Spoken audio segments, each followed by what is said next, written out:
এত গরমের ভিতরে ঘরের সবাইকে কোল্ড কফি বানিয়ে খাওয়ালাম, আর ঘরে থাকা 3টা উপকরণেই মাত্র এই কফিটা সহজেই বানিয়ে ফেলা যায়। আসসালামু আলাইকুম সবাইকে, কেমন আছেন আপনারা সবাই? আশা করছি সবাই ভালো আছেন। এত গরমের ভিতরে যদি এত সহজেই একটা কোল্ড কফি বানিয়ে আপনি কাউকে দিতে পারেন, সে তো আপনার উপরে পুরোই খুশি হয়ে যাবে। ছোট যে মিক্সারটা আছে সেখানে আমি 2 চামচ কফি, 3 চামচ চিনি ও অল্প পরিমাণে কুসুম গরম পানি দিয়ে নিয়েছি এবং এটাকে এখন ব্লেন্ড করে নিতে হবে একটু ফমি ফমি ভাব করে। তারপর এখানে 1 মগ পরিমাণে দুধ ও একটা বরফের টুকরাকে আমি গুঁড়ো করে নিছি। এরপর যে কফির ওই ফোমটা করে রেখেছিলাম আগে, সেইটাও দিয়ে দিলাম এই দুধ আর বরফের ভিতরে। তার সাথেই দিয়ে দিলাম বড় 4 চামচের 2 চামচ চিনি। এই তো সব উপকরণগুলোই দেওয়া শেষ। এখন এটা ভালোভাবে ব্লেন্ড করে নিতে হবে। দেখুন কিছুক্ষণ ব্লেন্ড করার পর উপরে একটু ফেনা জমছে, তার মানে আমাদের কফি রেডি। এরপর ডেকোরেশনের জন্য আমি গ্লাসের সাইডে অল্প পরিমাণে কফির ফোমটা দিয়ে নিলাম। টানটানা, এই যে আমাদের কোল্ড কফি রেডি। কি মনে হচ্ছে না একদম দোকানের মতন?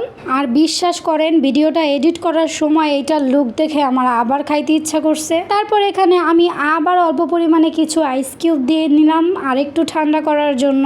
আর কিছুদিন যাবত যেই গরমটাই না পড়ছে, এর ভিতরে যদি এরকম একটা ড্রিঙ্কস হয় আর কি লাগে বলুন। আর যেহেতু এটা বানাতেও বেশি সময় লাগে না, খুবই সহজ, তাই এটা অবশ্যই আপনারা বাসায় ট্রাই করে দেখবেন। সবাই কিনা খাচ্ছিল আর বলছিল যে খুবই মজা হয়েছে, কিন্তু কেউই ক্যামেরার সামনে রিভিউ দেওয়ার জন্য রাজি না। যাক, কোনো ব্যাপার না। তারপর আপনাদের ভাই অফিস থেকে চলে আসলো, আসার সাথে সাথেই আমি দৌড়ে চলে গেলাম কফি আনতে। তারপর সে খাওয়া শুরু করলো আর ক্যামেরা দেখে এখানে সে নাটকবাজি শুরু করছে। দেখেন কি একটা ভাব নিতাছে, তাই না? নাটকবাজ জামাই একটা আমার। যাক, কোনো ব্যাপার না। পরে সে বলছে খুবই নাকি মজা হয়েছে, আর একদিন বানাই দিতে। তো আজকে এই পর্যন্ত। ভিডিওটি ভালো লাগলে অবশ্যই সবাই লাইক শেয়ার কমেন্ট করে পাশেই থাকবেন। আল্লাহ হাফেজ।